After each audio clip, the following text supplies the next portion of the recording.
and welcome to the Astrology in You podcast. I'm Kerry Hourigan, and today we'll be talking about the new moon in Aries, and this new moon is the gateway to great potential, and it's available to us all as individuals and the human family. I'll also be including the solar eclipse, Uranus in Taurus, Pluto in Aquarius, and a couple of other things that I felt was really important to mention.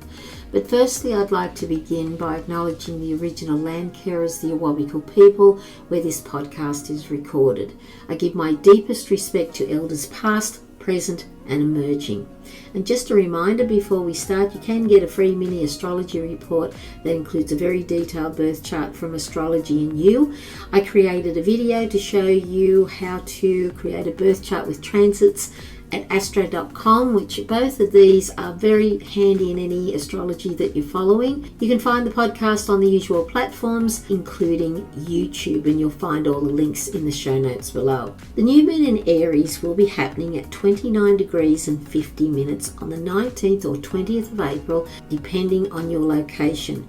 And to see where this specifically relates to you, look to the house or life area this will be transiting in your own chart. This is the second new moon in Aries, and this one is happening at 29 degrees and 50 minutes. The previous new moon in Aries was at 0 degrees on the 20th of March, so it's only 10 minutes from that same position. And we've been able to reflect on what has occurred, giving us more clarity of what isn't working, what we need to change, what we need to let go of, and unburden ourselves from the shackles that hold us back and really put ourselves into gear to move forward for our greatest potential.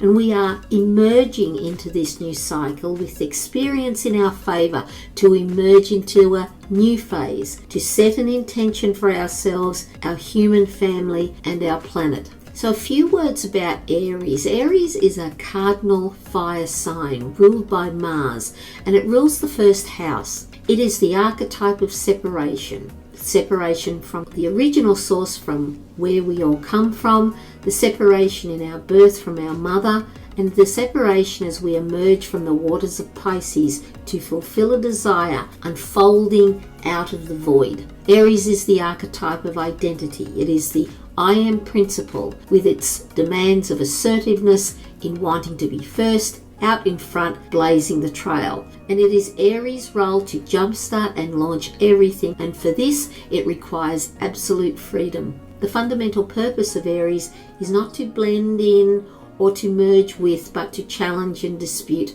creating conflict. Because Aries is the first, it holds the element of survival, and therefore violent, impulsive eruptions occur with no forethought, based on knee-jerk reactions that can be reckless. Aries, along with the other fire signs, are very emotional, but when channeled positively, can have before it great potentiality, but needs feedback to keep Aries on track. Aries is our will, our courage, freedom, inspiration, dedication. It's passionate, change and initiating energy. Aries is the warrior, the soldier defending those who are unable to, the protesters against cruel and unfair governments and rulers. They are the ones that run into the burning house to save life and taking on a battle to face a Goliath. Aries' polar opposite is Libra, and Libra offers counterbalance in feedback for consideration, because our attention is always concentrated internally. Libra helps keep Aries on track by looking at a different point of view in order to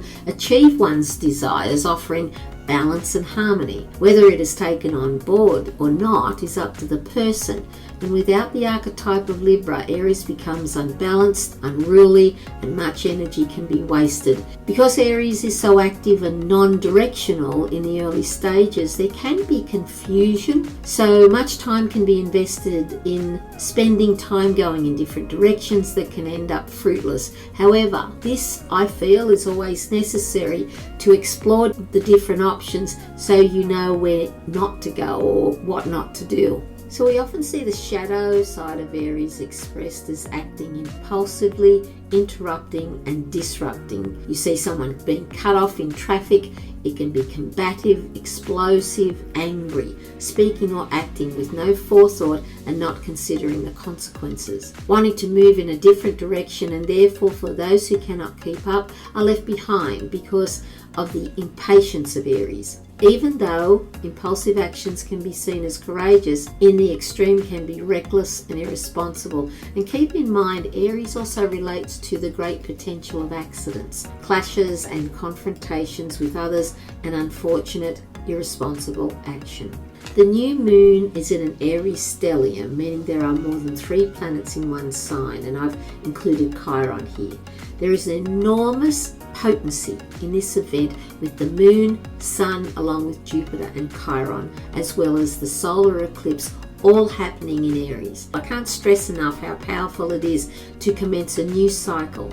The last new moon on the 20th of March was on the equinox, which was also a significant event of new beginnings.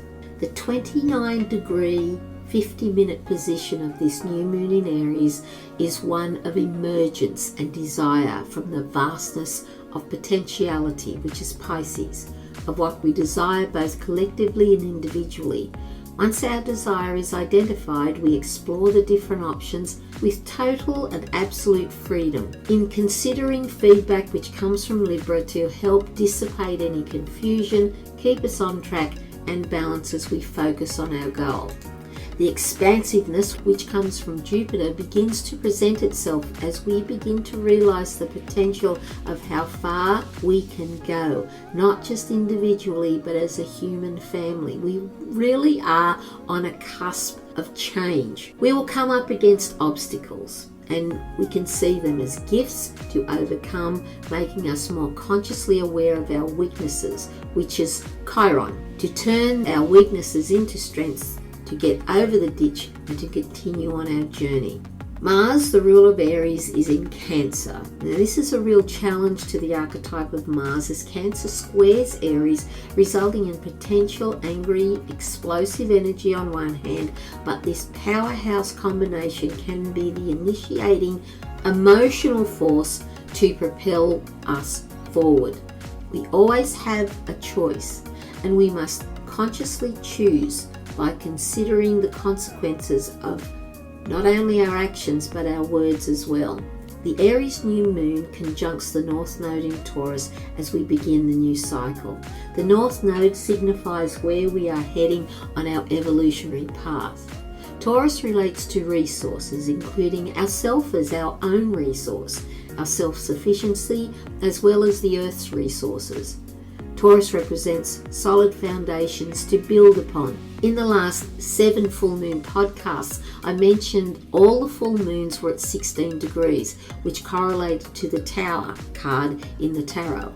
In the image, the Tower is in jeopardy and on unstable ground, and it is in the beginning stages of crumbling. And to me, this represented the old world or the old ways. I found this image very telling in relating to our current times. The unstable foundations the old systems are built upon are now showing their instability. This conjunction could be seen as the first steps in laying new foundations for the new world to come. Uranus is also in Taurus, also signifying change, breaking down of the old for us to break out and break free, to make way for the new. This placement coincides with future changes in the areas of finance, land, agriculture, community and technology, and individuation. So we may see this expressed as in new forms of money, i.e. digital money, and they're talking about this all the time.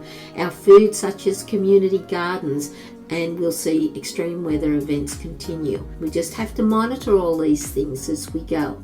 This new moon is also accompanied by a solar eclipse, and eclipses always come with intensity. They are described as wild cards, and they signify permanent changes. Endings come to create the opening for new beginnings. but for the new beginning, the old must die. So it's another indication relating to the old ways crumbling. Intensity will be on a high level, not only in the next 6 months, but into 2024 as well. In saying that, we have Pluto in Aquarius at 0 degrees, squaring the new moon and the lunar nodes. The power of Pluto changing signs correlate with very significant world events, as Pluto takes 248 years to complete a cycle.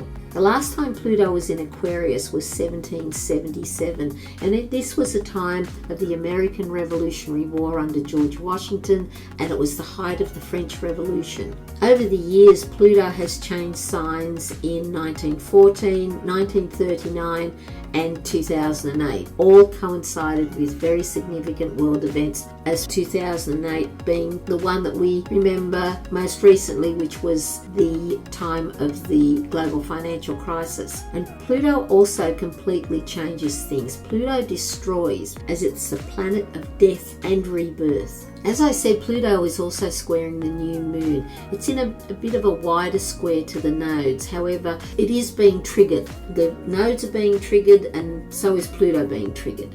So the square aspect also relates to tension and difficulty as we move along with the Taurus North Node. Pluto in Aquarius, of course, the old ways will crumble to make way for the new, and the new ways being of equality, community, technology, just to mention a few. But we always must be aware that there will be those who will want to express this energy in a negative way. Therefore, we must be aware of the shadow of these placements. The shadow of this event could be the raw, unbridled energy of Aries, and when unchecked can be impulsive, reactive and violent. The power of words in our communications with ourselves and others can be snappy, harsh and direct, either building someone up or inflicting great harm and pain. In these situations, we can be left feeling the pain and suffering caused with a tendency to go to battle. This can be exacerbated by the fiery energy, resulting in overacting in the extreme as the emotions take hold and the fight for control is maintained. It is a very intense time, and you think it couldn't get any more intense, but we see how the intensity can be expressed, and we need to nurture ourselves with this new moon in Aries. So medically, Aries rules the skull area. It rules the red blood cells, the adrenal glands, adrenaline, the male hormones, inflammation, vitality, and our immune response and sex drive. And it is very important that you set your intention for this extremely powerful event. There are so many new cycles beginning. In saying that, take the best care of yourself holistically as we continue through these stressful times. The better you can place yourself, whether that's financially, your health, your state of mind, the management of your emotions is extremely important. And reconnect back to nature as much as possible. Go to the beach, walk through the bush or the forest, cuddle the dog, pat the cat, but be in nature as much as you can. And listen to your heart's intelligence. This is where you find your truth and meaning. We connect through our hearts to every living thing, including each other, the cosmos and the original source itself. Be in the higher emotions of hope, gratitude, joy, relief, appreciation, and now all is well. All you have to do is appreciate something, anything, no matter how small. The hot shower you had this morning, your bed, your home, it doesn't matter what it is, but just be in appreciation. Thank you for listening, and God bless. Until next time. Bye-bye.